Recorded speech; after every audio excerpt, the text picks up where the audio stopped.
Moi, c'est Émilie Hugli. Je suis chargée des admissions pour l'école ESIS. Coucou, et moi c'est Siam Souer, la responsable des admissions de l'école ESIS. Le service est composé de 2 à 3 personnes, ça dépend des périodes parce qu'on a pas mal de candidatures, et Émilie et moi-même. Et en fait, ce qu'on fait, c'est qu'on est chargé de recevoir vos candidatures, de voir si les pièces qui sont fournies sont les bonnes, et puis après d'organiser le concours au mieux pour vous, notamment un entretien. Et puis après, on a la lourde charge de vous appeler pour vous donner vos résultats. Donc le processus d'admission est assez simple. Il faut vous rendre sur le site internet de l'ESIS, procéder à une candidature en sélectionnant la formation pour laquelle on est intéressé. Ensuite, vous recevez un mail de confirmation d'inscription de candidature et en fait, vous allez avoir accès à votre espace candidat. Il va falloir vous connecter, remplir vos informations personnelles et par la suite, une personne des admissions vous enverra un mail vous confirmant votre admissibilité au concours et surtout, on pourra en fait lister la liste des pièces qui constitueront votre dossier de candidature et le dossier devra nous être envoyé. Et c'est quoi les pièces ? Alors les pièces, c'est des pièces très simple, c'est la pièce d'identité, vos bulletins de notes les plus récents. Si vous avez votre baccalauréat, vous pouvez toujours nous le transmettre. On a également besoin de votre curriculum vitae, donc un CV papier, et on demande également un CV vidéo qui est une pièce adaptée à nos écoles. Justement, c'est une pièce importante Oui.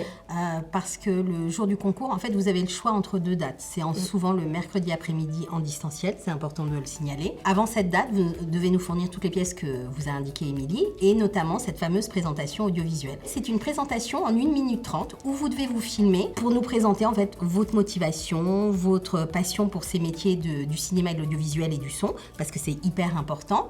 Soit vous le faites face caméra et puis vous intégrez des photos, des musiques que vous avez créées ou même des petites vidéos, comme ça on voit un petit peu l'aspect artistique. Soit vous vous lâchez complètement, et j'avoue que je préfère cette version. Vous le faites sous forme de court-métrage, vous interviewez vos amis, et je vous avoue que ce que je préfère, c'est Les chansons. les chansons. Les chansons, je kiffe, mais bon, je vais pas en demander trop, tout le monde ne sait pas chanter comme moi. Non, je sais pas chanter en fait. Donc, soyez vraiment hyper créatifs, c'est ça qu'on veut voir. Et le jour du concours, qui commence en règle générale à 12h50, c'est très précis. Donc, on va vous exposer un petit peu comment se déroule le concours. Et vous devrez faire un QCM. Le QCM, il est un peu différent pour les BTS et les bachelors. Vous avez 2 possibilités. Pour les BTS, ce sera 50 questions en 20 minutes. C'est voir votre appétence pour la radio, la télévision, un petit peu de culture générale quand même. Et pour les bachelors, c'est 30 minutes, 60 questions. Et là, vous avez des questions sur le cinéma, sur le son, sur les effets spéciaux et sur la culture générale. En fait, vous devez nous montrer votre appétence pour ces métiers-là. Et souvent, on nous demande, mais pourquoi est-ce qu'on doit s'intéresser à la radio alors que je veux faire de l'image ? Moi, mon rêve, c'est de faire de la musique et on me demande des questions en cinéma. C'est tout simplement que ce sont des métiers où vous allez tous travailler ensemble. Donc, on estime que vous devez vous intéresser un petit peu à tout ce qui se passe dans l'école et surtout dans vos futurs métiers. Donc ça, c'est l'épreuve de QCM qui se fait aussi en distanciel. Et ensuite, on enchaîne avec un entretien de 20 minutes où on va voir si vous êtes motivé, passionné, parce qu'on parle souvent de métier passion et vous devez vraiment être passionné. Quel est votre projet audiovisuel, professionnel, même si on sait que ça va un peu changer plus tard. Et puis, on va voir si vous savez travailler en équipe, si vous avez une bienveillance. C'est hyper important pour nous. Et enfin, on va vous poser des petits cas pratiques parce qu'il faut que vous sachiez qu'un tournage, ça ne se passe jamais de manière linéaire, il y a toujours des soucis. Donc on va vous poser des petits cas pratiques pour voir si vous savez répondre au stress et aux difficultés qui se présentent à vous. Voilà comment ça se passe. Sachez que tous les intervenants, ce sont des intervenants bienveillants. On n'est pas là pour vous mettre la pression, donc soyez vraiment zen dès maintenant. Et ensuite, on vous apportera la réponse 1 semaine après. On vous appelle, soit Émilie, soit moi, pour vous expliquer pourquoi vous êtes pris ou pourquoi vous n'êtes pas pris. Donc, on n'a qu'une demande à vous faire. Faites le maximum pour réussir parce que ça nous brise le cœur quand on est obligé de vous dire que non, ça ne marche pas. Voilà, vous savez tout. La passion. Ouais, la passion, ouais. La passion est essentielle.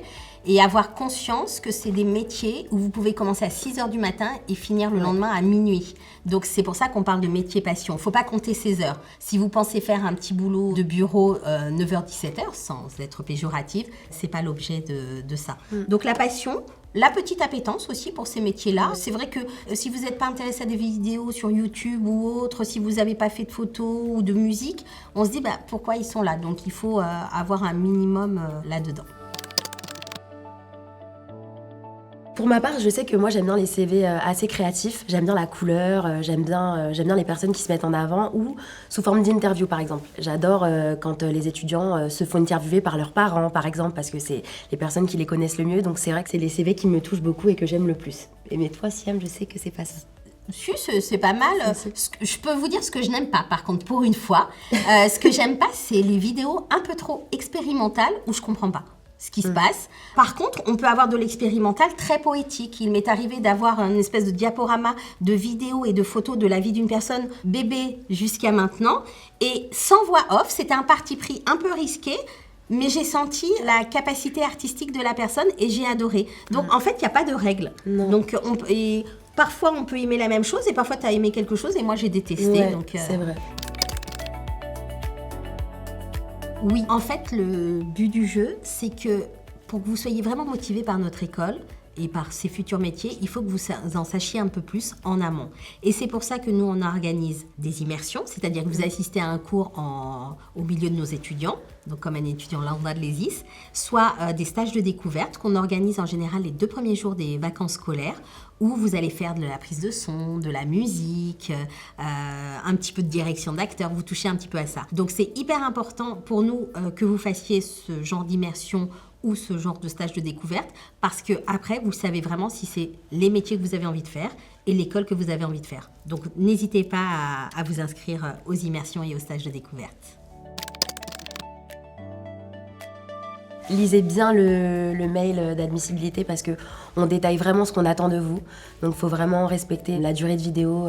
Voilà, c'est très important ça. Elle est plus dure que moi, hein. Mais t'as Un raison. peu. C'est vrai que respecter le cahier des charges est important.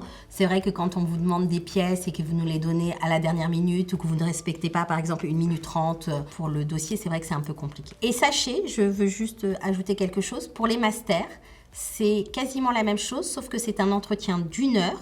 Et après, vous avez des QCM pour la mise à niveau et votre appétence pour le métier.